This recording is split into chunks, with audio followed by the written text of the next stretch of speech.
Basically, as I view this, it's going to be my top 5 Netflix original series. Don't forget to like and comment down below, subscribe and ring the bell so you can be notified whenever I do videos. I do videos every single Wednesday, so keep a lookout for them. Also, look to the end of this video, as you can find out you can save 15% on some awesome clothing. I apologise, this is a little bit jarring. I've had to re-record a couple of bits, so I'll have a longer bit at points and I'll have a shorter bit at points, so I apologise for that. Yeah, with the Disney Plus channel kind of on the way up, really, it's about to, come to fruition, I thought, well, maybe there might be some, troubled times for Netflix, and, it could go down, I don't know. I may end up cancelling Netflix altogether. I don't know how it's going to work. But there is a lot of good things on Netflix, and I just want to put in my top 5 and what I'd like the most out of this streaming service, and, fingers crossed it will keep going, doing what it's doing. Yes, it's only a top 5, not a top 10, because I have watched a few Netflix series, most of them being Marvel related, but I didn't want to put loads of Marvel in, so I haven't really watched too much Netflix stuff. So I thought top 5 is probably the best idea. So it's going to be a top 5 Netflix series, and this is what I've watched. It's not what's out there, so it's just my personal opinion. This is my top 5. In at number 5 is Black Mirror. Now, I haven't finished Black Mirror yet. I've only got up to about season 3, but the great thing about it is that every episode is self-contained. It's not a series where you have to keep watching because it's building up more characters. Every episode is different, it has a different narrative, it has a different feel, it has a different thought process, everything. So that's the thing where you can just jump in whenever you feel like it, and that's what I really liked about it. It's a series where you can just watch an episode and it's there to make you ask the big questions. What would you do in this situation, in these circumstances? And it's really meant to be thought processing. It makes you think about your morals and your code. And it's quite dark. Like, a lot of the stuff is very dark stuff, but god damn it, is it entertaining. It just, like I say, I always like a series that really makes you think about your moral code and what you would do in a situation like that. And Black Mirror is the absolute incredible series that makes you think that kind of stuff.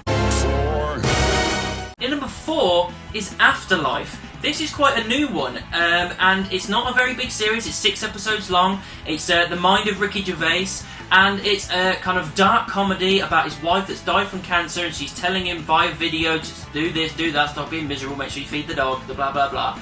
And you just see little videos of them enjoying it, but he is miserable. Like, he's become this miserable little bastard. I know it's kind of like Ricky Gervais pulling from what he's like at the moment. Like, he doesn't give a fuck, he'll say whatever he wants, and he pushes that into this series, but it works really, really well. I actually really enjoyed these 6 half-an-hour episodes. It's not a long slog, it's just a nice, comfortable, small series to enjoy, and it is heartwarming in places, especially at the end as well. It's very heartwarming, he's uplifting at the end, but the comedy in this is just incredible. It's so dark, it's so on the nose, that just, if you haven't got a good sense of humour, or indeed a dark sense of humour, you are not going to enjoy this. But I thought it was a great, fun series about something very serious and very close to most people's hearts, about cancer and losing someone, and how you deal with it, how you move on after they've gone. And I just think that he nailed this character so well of dealing with this process. In number 3 is The Punisher Season 1. It was difficult to do it between Season 1 and 2. I went for the first one just because of how awesome it was to see The Punisher in his own series, and just the build-up of characters, especially The Punisher, and how much of a badass that he is. And him versus Billy Russo at the end was just awesome. Smashing his face into that glass was just all kinds of epic. And it was one of the best Marvel series that they put out there. In at number 2 is Daredevil Season 2. It was really difficult, to pick between the seasons of Daredevil, because I loved all 3 of them pretty much equally. They're really good.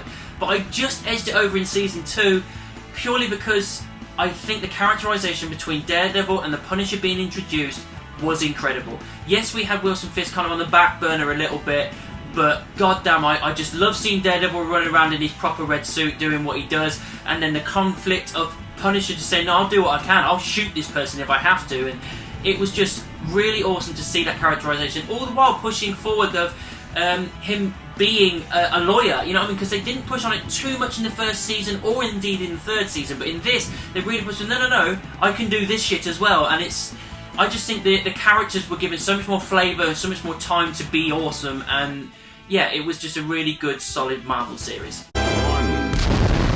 In at number 1 is Stranger Things.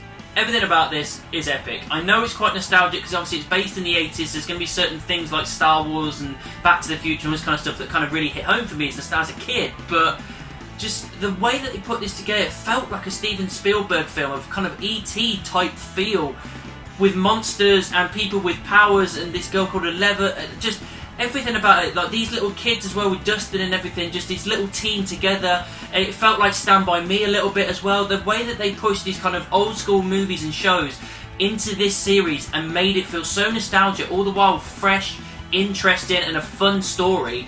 Just, they absolutely nailed these characters. They nailed this original kind of feel to it, all the while giving you little trinkets of things you might have seen before.